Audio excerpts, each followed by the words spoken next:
So in my presentation, I will address aesthetic, cultural, and affective aspects of Marc's work in the context of his growing production and increasing international recognition. Among other things, I will argue that Marc's documentary work invites spatial, space-based readings of his films. His cinema finds its founding reason in precise places, I argue, which are at once real and metaphoric. Examples are the trains and train stations in Travellers, the steps outside the London court, a London courting outside the court, or entire quarters, villages and towns, such as the city of Calais, in Calais the Last Border, a Cumbrian village in Someday My Prince Will Come, a seaside Essex town in the curious world of Frinton-on-Sea, a suburb of East London in All White Embarking, the historic core of London in Men of the City, the A5 road in The Road, A Story of Life and Death. In interviews, Marc has confirmed the importance of space to his cinema. For instance, when he says, when I start a project, I am usually in a space that is suggestive, that has a certain meaning attached to it, and I am looking for characters within that space that can help develop that idea. So in my presentation, I will keep the focus on Marc's imagination of space while examining a range of aspects of his work as represented by some keywords. These keywords in turn will be explored each in reference to one of 6 films. So these are the films, and the keywords are dwelling, moving, stagnating, so with reference to issues of residing and of moving, and hoping, feeling, and breathing, so with touching upon issues of affect and being. And I will also look at a number of sub-themes, however, or a number of other issues under these headings. And as you can see, indeed, for instance, from this slide, which is about the first film from which I want to start, which is Lift from 2001. This film is almost entirely set inside an elevator in a tower block in East London. I will use this film to set the basis of my conceptualization of Marc's work and method, and to begin to explore some of the key themes and features of his work. The film's spatial, narrative, and formal emphasis on such a constrained environment as a lift poses key questions not only on Marc's cinema, but also on film as a discursive space, on documentary and its relationship both to discourse and to reality, and on the capabilities of digital video based on its features of lightness, portability, immediacy, and intimacy. Rather than being limited by this totalizing focus, I will argue the lift is opened by it to further readings, notably about the importance of space for our era, and in particular about spatial understandings of the post-colonial urban West and of the common European home. The lift and the film as a whole thus present strong microcosmic features. Marc's Lift can indeed be said to be a heterotopia in the sense explored by Michel Foucault in his essay Of Other Spaces. For Foucault, heterotopias are places capable of juxtaposing in a single real place several spaces, several sides that are in themselves incompatible. Interestingly, one of the examples that Foucault uses is the cinema, for this is, as he writes, a very odd rectangular room at the end of which, on a 2-dimensional screen, one sees the projection of a 3-dimensional space. What most interests me here of the idea of the cinema as heterotopia is that which makes it similar to other heterotopias described by Foucault, and in particular the Persian garden or the Persian carpet, which bring together different and even contradictory spaces in a way that makes them look like microcosms. The lift in Marc's film indeed contains the representatives of multiple cultures, places, ethnic groups, ages, genders, and religions, thus becoming a microcosmic rendition of London and of post-colonial Europe. In the lift, we encounter all sorts, those who were born in England and those who come from faraway places, first and second generation residents, short-time economic migrants, and people who have fully relocated, old and young, atheists and religious, healthy and sick, single and married, drunk and abstemious, workers and old-age pensioners. The sheer complexity of the human and social composition of the tower building is also emphasized by comments and dialogues. For instance, one in which two of the older residents discuss how few white people now remain in the building. A sense of the uneasy cohabitation of ethnic groups and of a deterioration of the urban environment is on occasion suggested by the long-time residents, like Lily, who says that when she first moved to the block 26 years earlier, she found it was paradise, she says, and then proceeds to complain about the degeneration of the place. Once we even see her preventing a Southeast Asian man from stepping onto the elevator, a scene that suggests the desire of the long-term white resident to protect her space from the invasion of the ethnic other. This microcosmic rendition of the urban West and of London and East London in particular points at issues such as the increased heterogeneity of the social fabric, the religious divides, the contrasting cultural values and conceptions of life, which presuppose other controversial features of contemporary Western urban life, including racism, prejudice, social conflict, fear, violence, segregation. However, my argument is Marc's film is not contented to simply present and reconfirm these themes. Quite the opposite, it subverts them, arguably leading to a counter-reading of London. This counter-reading is born from the discursive space created by the film and the presence of Marc in the lift, as I will now argue. I will do so by mobilizing the postmodern political urban theory of Edward Soja, and in particular his reading of third spaces as both real and imagined spaces, as spaces of recombinatorial and radically open critical practice based on a binary defined strategy of thirding as othering. This strategy can be seen in the way in which the space of the lift is always opened up to an other. The film pluralizes the other and triangulates subjects, thus constantly shifting and questioning what they may appear and what may appear like fixed positions. By firmly placing himself on site, then, Marc includes the spectator in such triangulations. Firstly, because the position of the camera, of course, always implies the presence of the spectator and his or her point of view. And secondly, because the fourth wall is often shattered so that the spectator and social actor may exchange gazes. In this way, the film produces a contestation and renegotiation of socio-geographical boundaries and cultural identities. This filmic lift may thus be described as a third space where race, age, and gender are recombined in a way that defeats the either-or binary and that opens to both and also. As such, the lift is a polyphonic and dialogical space. In it, the residents meet the filmmaker, meet each other, and increasingly open up to dialogue and exchange. Via the construction of such an intense, concentrated space through the use of camera angles, framing, and montage, and by functioning as a reagent who stimulates this communication and sharing of comments, memories, dreams, and stories, Marc creates a space that resembles Foucault's already mentioned heterotopia of the Persian garden or carpet.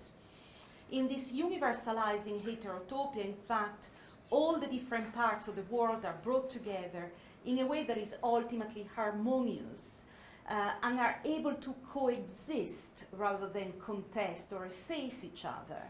The picture of the tower block that emerges from the lift is in fact overall a positive one. The place looks populated by people and stories, and we come away from it with a strong sense of having met a community, a diverse, multi-ethnic, multicultural, multi-faithful community. Thus, the film ultimately puts forward what I believe is a utopian reading of the Tower Block, of London, and of the multicultural common European home. This utopianism, as in the best tradition of reflective documentary cinema, aims not only to represent a reality, but also to make it fully relevant to the spectator. Indeed, Marc's film asks us, the spectators, to look into the heterotopic filmic mirror and to see ourselves where we are not, in a sort of counteraction of the position that we occupy, to cite Foucault. As passengers in the lift, the spectators are required to take on their position in a triangulation of the social space that constantly opens up to an other. Looking back at us, all these others interpolate us and reposition us. One needs to remember that in lift, the spectator is physically in the place of the mirror that is to be found at the bottom of the lift, which is invisible in a sense. We are in that space. As Foucault writes of the mirror and of our gaze reflected in the mirror, starting from this gaze that is, as it were, directed towards me, from the ground of this virtual space that is on the other side of the glass, I come back towards myself. I begin again to direct my eyes towards myself and to reconstitute myself there where I am. Interestingly, it is the gaze of an other that is at the basis of our own mirroring and reconstitution in the space where we are. So the ultimate question that Marc's film asks of us is indeed about where we are and above all about how we dwell in the city. As a heterotopia, lift has the curious function of inverting and contradicting the set of relations that it reflects. By doing so, nonetheless, it also throws them into relief. Quite as a mirror, it throws back at us a reversed but faithful image of society. It simultaneously shows realities and possibilities. The same political edge of Foucault's heterotopology and Soja's third space is actualized in Lift as a post-colonial critique of the common European home, here epitomized by its most cosmopolitan, populous, and multicultural metropolis. Such critique comes into being in an inverted mirror image, but also finds expression more directly. The anxiety about space that, according to Foucault, characterizes our era, in fact, is not at all absent from Lift. One could say, indeed, that the film is framed by anxiety, for it opens with what we could call our birth to the space of the film and ends with our death in it. At the start of the film, we find ourselves in the shaft of the elevator and travel forward through a tunnel, while hearing muffled voices and noises coming from the outside. This sequence establishes that the shaft is like the insides of the building. We go through it almost in an act of being born, and indeed the first sound we hear after the cabin is set in motion is a baby's cry. The film is contained between that birth and a death, that of a fly, trapped inside the elevator's cabin, an image that closes the film. Without wanting to stretch the metaphor immoderately, the fly may be likened to the spectator, the invisible voyeur, the fly on the wall, who was trapped in the lift for the duration of the film. Together with the sense of that entrapment and with sequences that convey the unease of some of the passengers when forced to share the lift's restricted space, anxiety is also woven into the film by recurring disquieting sounds and noises like the screeching of the cabin, the wind howling around the building, the barks of distant dogs, muffled sounds and indistinguishable voices. A series of shots taken in the silence and stillness of the night then emphasizes the desolation, squalor, and even fear of finding oneself alone in the lift. Foucault describes the Persian garden as a sacred space that was supposed to bring together inside its rectangle 4 parts representing the 4 parts of the world, with a space still more sacred than the others, that were like an umbilicus, the navel of the world at its center, and a basin and water fountain were there. Coming right in the middle of its runtime, the film's navel is a sequence in which Marc is trapped in the lift as a consequence of a sudden breakdown. The scene is immediately followed by one in which an irritated female passenger challenges him rather aggressively, questioning his reasons for standing in the lift all day and for making the film. Thus, the navel of lift, instead of being the space that is most sacred than others, contradicts the positive impression of a harmonious mixed community conveyed on balance by the film, and significantly replaces the symbolic fountain with images of isolation, anxiety, and aggression. The dystopian image flashes at this time, yet what remains truly unique in respect of Lift is that the eloquence of its critique of the European home ultimately creates a utopian filmic space, which is given to us to view and contemplate, and which makes it impossible for us to hold a fixed position. Space, as we have seen, is for Marc a working method. Meeting people and telling their stories is at once facilitated and shaped by the spaces chosen for the filming. Such spaces are simultaneously real and metaphorical. In Lift, we looked at the metaphors of birth and death, utopia. In many ways, Marc's work on space seems to exceed the general understanding of documentary practice as objective and neutral, which is, of course, a long-standing legacy of the fly-on-the-wall form of documentary and the myth of objectivity and directness that type of cinema implied. Far from being observational, his cinema crosses perceived generic boundaries and calls for a flexible critical approach. At the same time, the documentary encounter with both people and places is very much at the center of his films. I want to further examine these aspects via an engagement with travelers. The key word here is moving, but as you can see, I will also touch on a number of other issues. In Travelers, Marc approaches a number of people encountered in train stations and on trains and asks them to talk about love. What emerges is, on the one hand, an examination of love, relationships, and loneliness, and on the other hand, a mood piece with a particular focus on love lost, love found, and regret.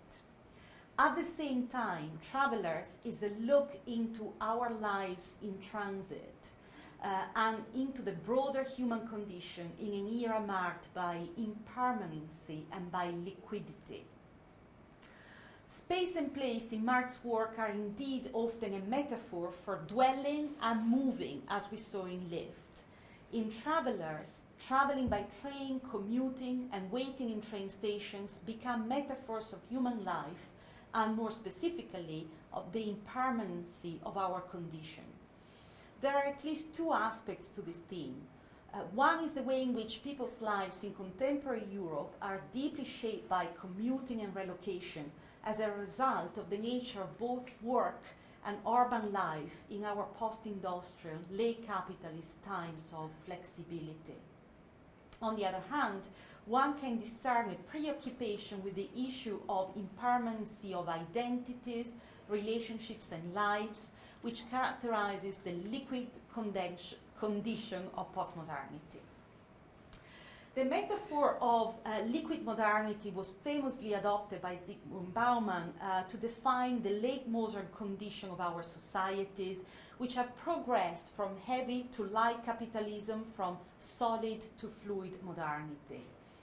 Fluidity, the quality of liquids and gases, is for Bauman the leading metaphor for the present stage of the modern era, a phase that, at the opposite of modernity, does not strive for solidity, but for its opposite, a phase of deregulation, liberalization, flexibilization of the capital, in which patterns, codes, and rules to which one could conform, which one could select as stable orientation points, and by which one could subsequently let oneself oneself be guided are in short supply indeed.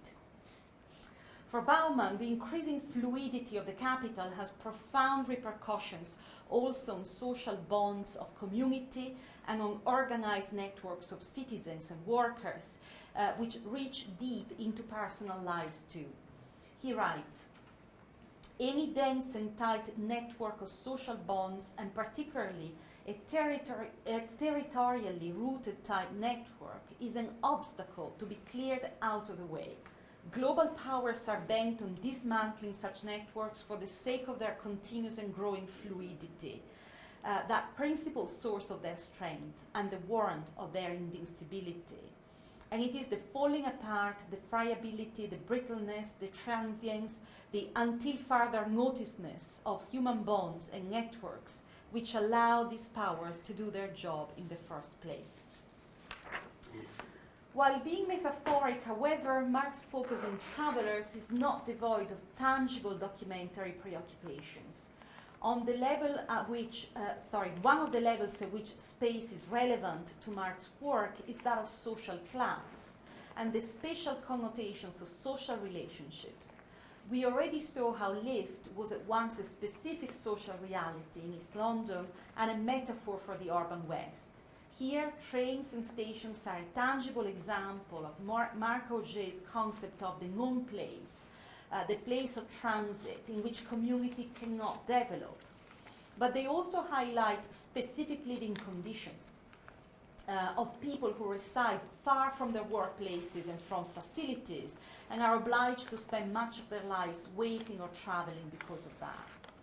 A further idea to be highlighted here under the rubric of method is the concept of contingency, which has big currency in documentary film theory, for so much in documentary is hinged on the accidental, on opportunity, and on chance.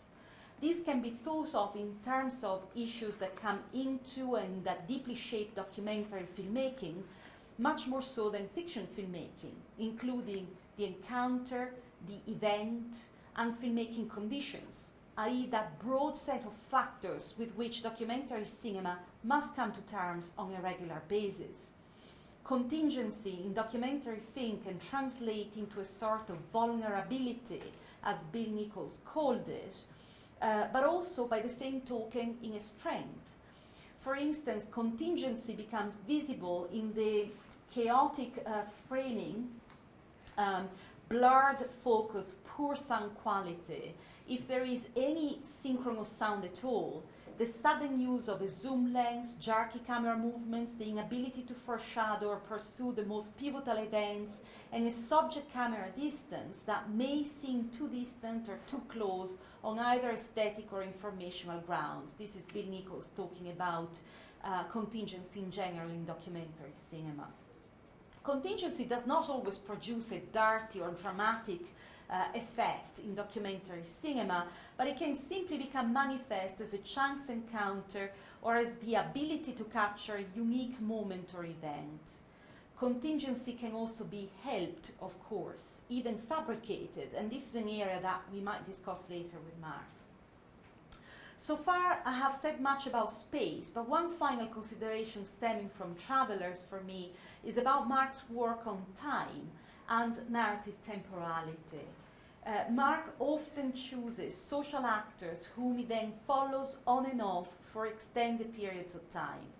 The stories of these people interweave in the broader tapestry of the film, thus creating a narrative development with stories that build up progressively, hinged on our interest in both character and in narrative, and at once conveying a rhythm and a general sense of the passing of time, as in Lift, which, via use of exterior images of the building at the start, in the middle, and at the end of the film, it conveys the impression of a story developing over one day, while of course the filming occupied a much longer time. This shows how narration and temporality, rhythm and story are central and fascinating concerns of documentary cinema as much as they are of fiction film, of course. If lift was about dwelling and travelers about moving, seen as emblematic conditions of the urban West, men of the city may be said to be about stagnation, as the caption at the start of the film suggests. The film focuses on four main social actors, two middle-aged white men working in the city during the 2008 financial crisis, a Bengalese man who lives in a small flat with his daughter and who works holding an advertisement in place for many hours a day till he loses his job, and an Englishman who works as a street cleaner.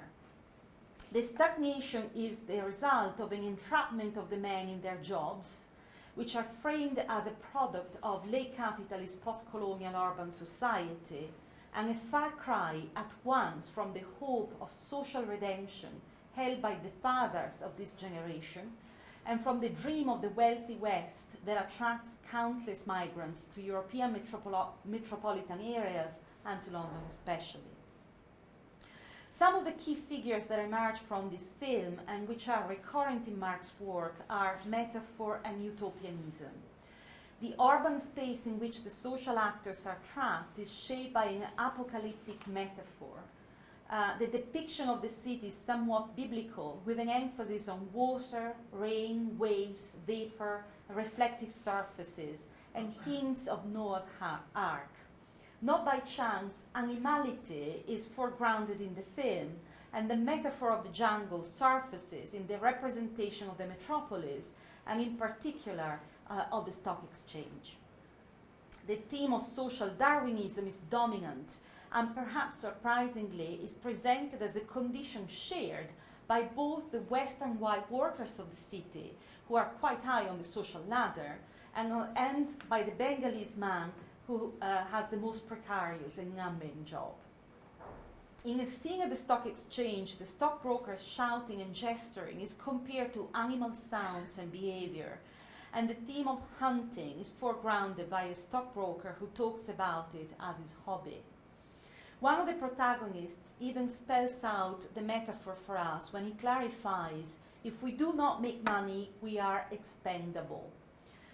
Another connection that is drawn by the film is between capitalism and refuse, which abounds and is set in contrast with the luxurious facade of the city. Because of the thematic focus on the city and on the capital, refuse is presented as the byproduct of the rampant consumption that drives subtense capitalism.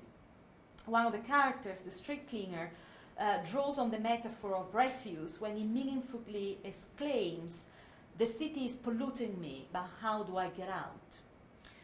Interestingly, the only subject in the film who appears to be free from both the cage of consumption and the pressures of social Darwinism is precisely the street cleaner, something that again subverts common understandings of the hierarchical structures of society and that points at Marc's work on the triangulation of subjects that I mentioned earlier.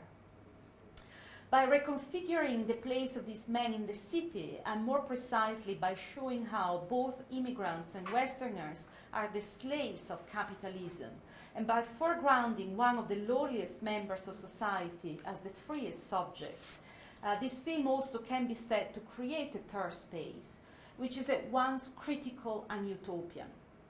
Such an understanding of documentary as a locus of potential renegotiation and as a space of becoming is in line with recent scholarship such as that of Ilona Hongisto.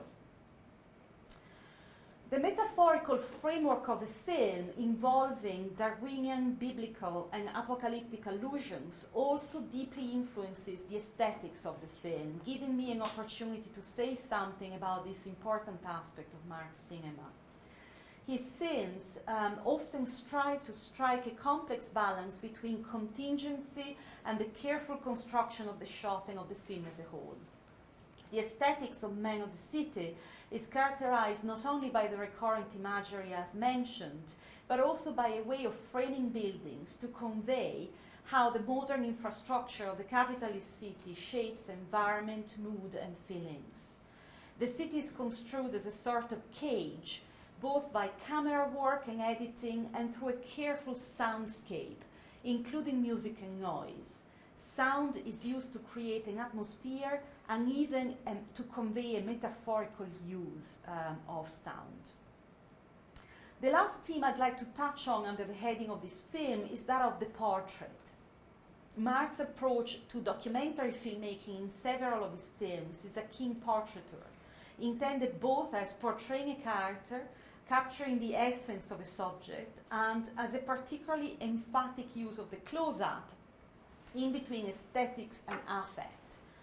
One of the characters in the film, incidentally a successful stockbroker, is an amateur photographer who makes portraits of his children with whom he does not live.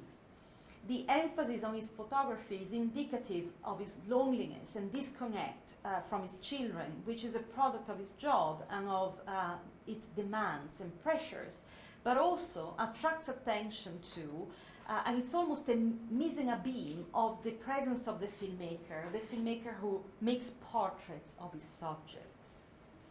I now want to move to the next three films and the next set of concerns of my talk. While the question of space will continue to be central, this section will place more emphasis on modes of being and feeling, thus shifting the emphasis on the affective side of Marc's work, but also aiming to convey a number of other topics, as I've done in the first part of my talk. I will start with Calais, The Last Border, which I want to discuss under the heading of hoping. Hope is intended here as a feeling of expectation and desire for something, which broadly characterizes the human condition and shapes it as one marked by, at once, need and lack, and by our ability to imagine the future, and therefore, again, by utopianism. Calais is described in the film as the last border, the last barrier that refugees and worker migrants from many parts of the world must negotiate before reaching their destination, England. The film, however, intends the border in a broader sense.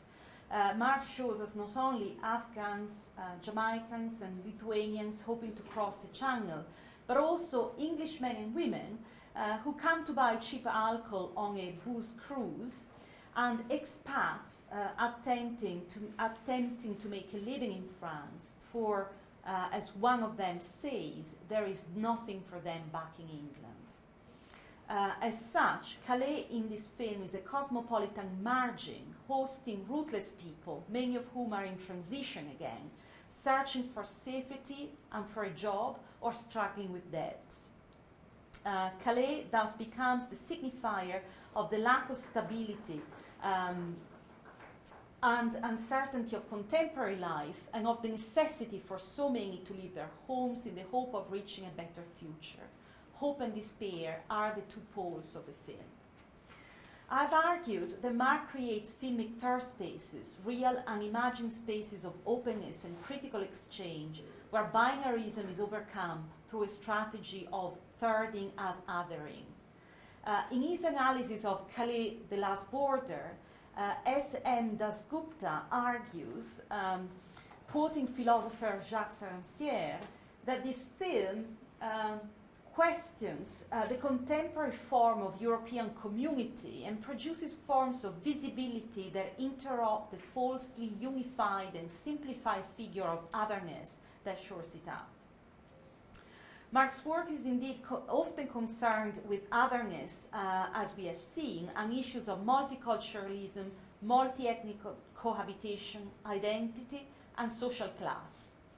In Calais, according to Dasgupta, Marc's strategy is that of a pluralization of the singular other, through displacements and disjunctions of meaning, and through filmmaking as a way of making visible subjects who occupy a lowly status in both social and artistic hierarchies. And I'm reading from Dasgupta, who writes, through the everyday, though not ordinary details of the people living in Calais, the symptoms of a social order that constructs a violent or improper distribution of spaces, nation, state, border, camp, are given visibility.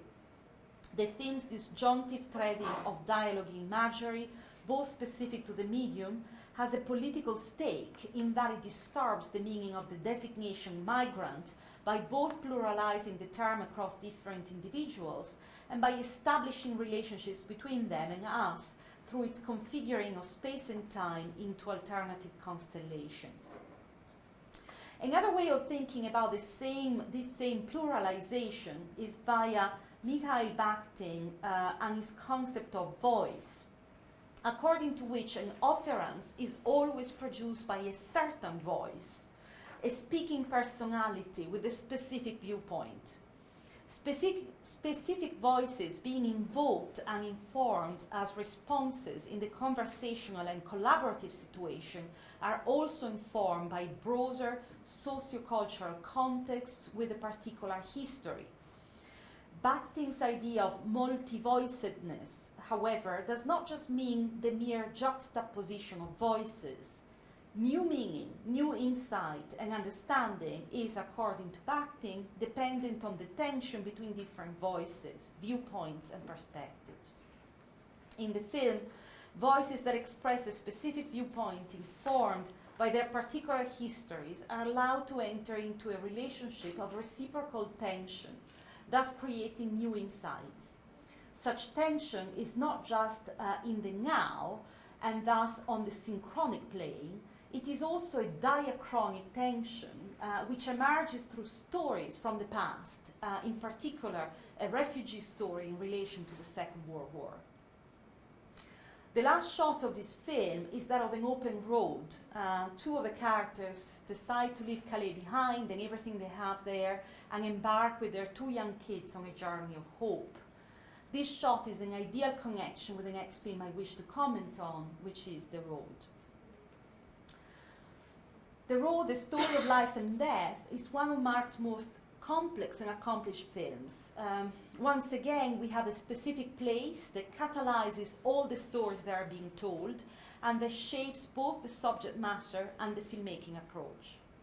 This place is the A5, the 300-mile Roman road connecting the port of Holyhead to Marble Arch. We meet here people who migrated to London at different times and from the most diverse regions. Among them, a young Burmese man who has chosen to become a Buddhist monk in London, Irish people from both recent and old migration waves, a Jewish woman who fled Vienna when Hitler was in power, a retired German air stewardess, a hotel concierge from Kashmir who hopes to be joined in London by his wife.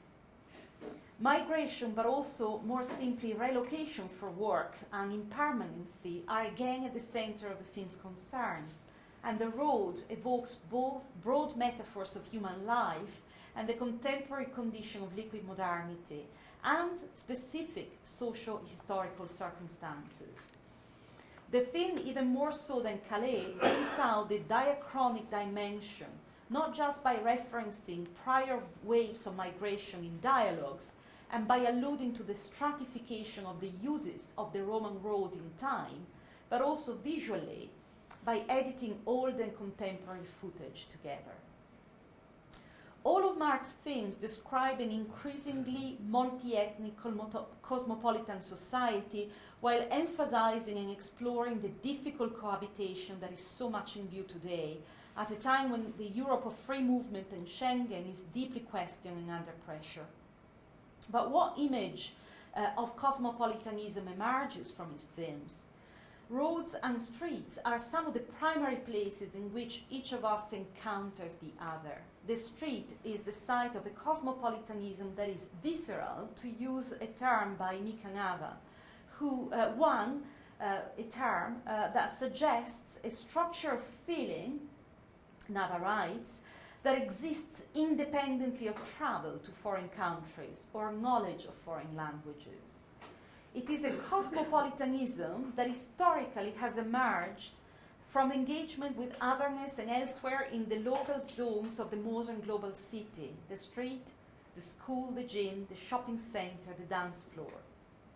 The cosmopolitanism of the street is visceral for Nava in the sense of an empathetic, vernacular, and everyday cosmopolitanism. For a Padurai, vernacular cosmopolitanism, or as it's called also, cosmopolitanism from below, has little to do with self-cultivation, universalism, or with the ideals of globalism with which it is historically linked in Enlightenment Europe.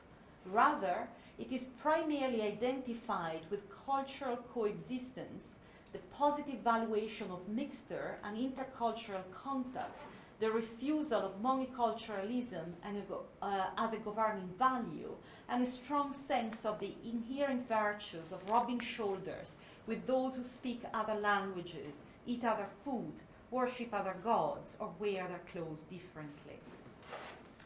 Marc's films often demand an affective response from their audience, in line with this idea of a visceral cosmopolitanism. The Road fully explores the double register of the filmic road as a place of desire and anxiety, recognition and displacement. On the palimpsestic Roman road, via which generations of migrants have reached the city, we are asked to get to know the social actors intimately, to identify with them and to feel for and with them. A lyrical mode also has its place in this film, especially through song and music, something that compels us to acknowledge the centrality of the lyrical register to a cosmopolitanism that is born of displacement and that is at once an individual and a universal experience. The accent on lyricism, on feelings, and on affective identification is in line with the recent emphasis placed on emotion in sociological and anthropological research on migration, and in interdisciplinary research that explores how emotional processes shape human mobility and vice versa.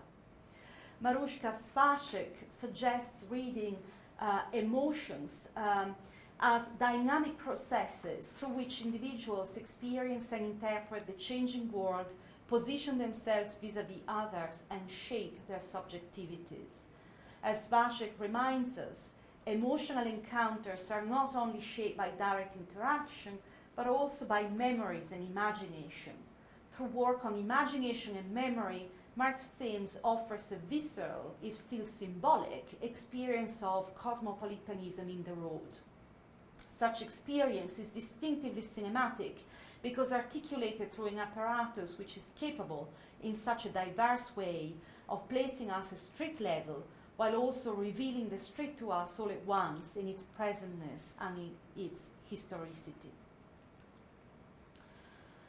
The last film I want to briefly consider is The Old Man in His Bed, which is a short, and it's part of 94 Elements, a global project made up of films by different filmmakers, one for each element.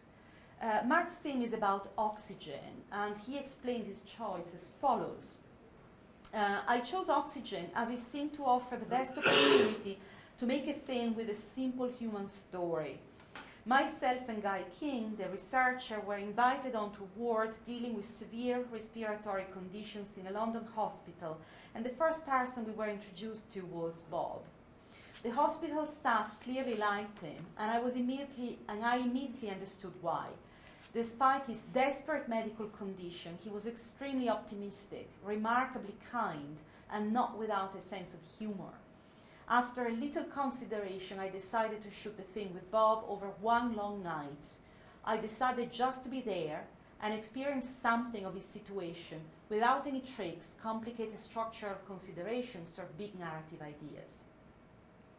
I read out this passage in its entirety, for it summarizes some of the themes I have tried to look at in my presentation, including the spatial-temporal situation consisting in one room, one night, which again provides a framework for story, approach, and aesthetics. And I would emphasize story, even if Marc says that there is no story in this film. And also, Marc's method of being there, and thus working as a witness, which is typical of documentary cinema, but also as a reagent whose presence makes things more visible and tangible. Marc's comment also points at another important element of his film and of his work tout court, the idea of lightness, he touches on humor, for instance, or better, the two poles of heaviness and lightness. The Old Man in His Bed is a film in which the heaviness of the human condition is foregrounded, but also offset by the lightness of the person who bears it. This is often the case with Marc's subjects. They face the most difficult circumstances with courage and often with a touch of lightness. This, however, does not detract from the extremity of their experiences. Indeed, if anything, it makes them more dramatic. The Old Man in His Bed, with its concentrated focus on a human being and his physical condition, can also be said to attract attention to the object of documentary cinema itself and to its materiality. Documentary cinema indeed focuses its attention on the existent, that is to say, on actual bodies, things, places, and their contingent specificities and conditions. The heaviness of matter and the lightness of being equally belong to the medium of film in general, and The Old Man in His Bed highlights both aspects. The material conditions with which filmmakers must contend are wholly in evidence, with Marc's camera negotiating the filming in a small room full of medical equipment and supplies and occupied by a very sick man. Equally in evidence is the medium's ability to transcend materiality and give visibility to the immaterial. Here, the man's feelings vis-à-vis his own condition and the outside world from which he is now permanently excluded. All of this could be said to be encapsulated by the man's breath, by the heaviness of his respiration and the immateriality of what it conveys and stands for, both as a metaphor of the human condition and in terms of affect. Ultimately, and with this observation I want to conclude, these may be said to be the coordinates of Marc's cinema, which seeks a precarious balance between witnessing the contingent materiality of being in historical and social context and offering a metaphorical, sometimes utopian reading of the present time. Thank you very much.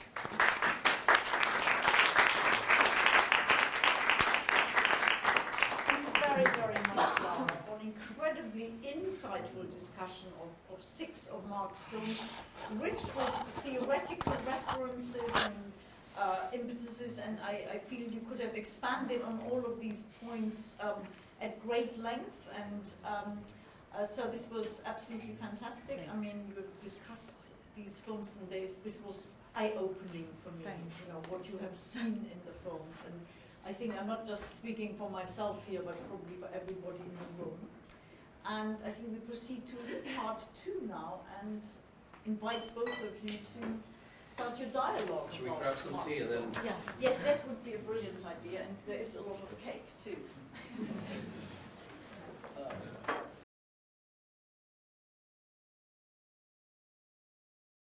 From Lift, I don't know if you want to say anything about the clipping itself, like I can't remember what I chose. the beginning. Just the beginning, yeah. I mean, it's quite hard choosing clips because you can kind of find something in everything in a way. So they're a little bit random, but I just wanted to give a broad overview. So, well, did you have a question? Did you have a thought about the clip? I think it's the first 3 minutes of the film. I thought just to show you get the sense of. I mean, we could show it and then talk about the things absolutely. that come to mind. Yes. Just a minute. I think you have to. Oh yeah, you can turn it off from there, then back on from there. I think it's. Yeah.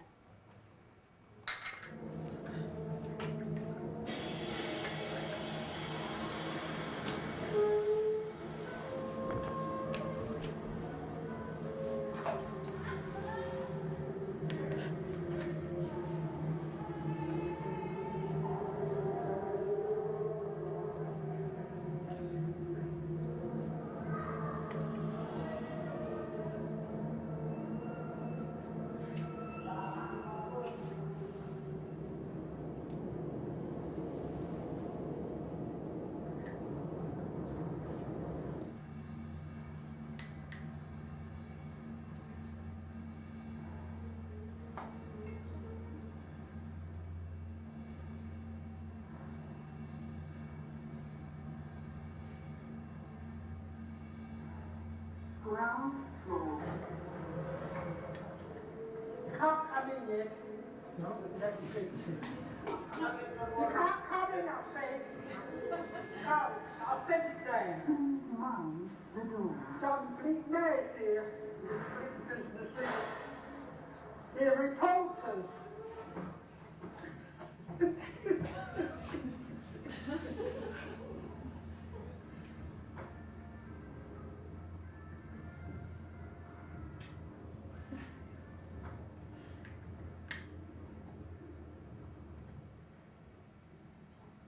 Well, yeah, we're here. Mazel tov.